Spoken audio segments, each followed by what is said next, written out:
आज आपण कुकरमध्ये अगदी झटपट होणारा असा सोया मटर पुलाव बनवणार आहोत. हा पुलाव खायला खूप छान लागतो आणि त्यासोबतच हा हेल्दी आहे. चला तर आपण रेसिपीला सुरुवात करूयात. इथे आपण कुकरमध्ये तेल घालून घेतलेलं आहे. यामध्ये अख्खे खडे मसाले घालायचे आहेत. त्यानंतर उभा चिरलेला कांदा घालून घ्यायचा आहे. कांदा चांगला सोनेरी रंगाचा होईपर्यंत आपल्याला फ्राय करून घ्यायचा आहे. त्यानंतर आपण यामध्ये आलं लसणाची पेस्ट घालायची आहे. इथे मी 1 चमचा पेस्ट घातली आहे आणि पेस्ट ही थोडा वास जाईपर्यंत परतून घ्यायची.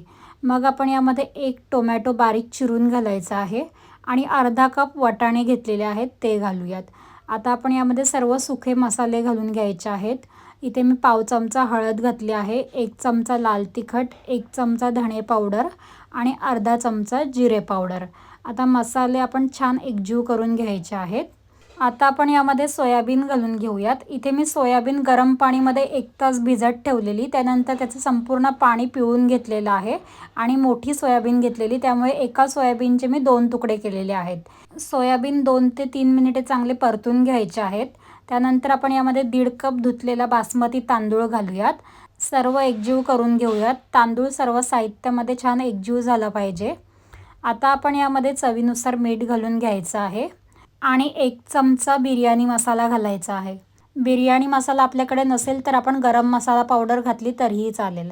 त्यानंतर आपण इथे 1.5 कप बासमती तांदूळ घेतलेला, त्यासाठी इथे 2.5 कप गरम पाणी घातलेलं आहे आणि बारीक चिरलेली कोथिंबीर घालून घ्यायची आहे.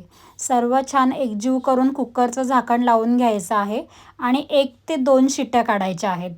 त्यानंतर कुकर आपलं थंड झाला की आपण 2 ते 3 मिनिटांनी लगेच वाफ काढून झाकण काढून घ्यायचं आहे आणि वरून बारीक चिरलेली कोथिंबीर घालून घ्यायची आणि सर्व भात हलक्या हाताने एकजीव करून घेऊयात.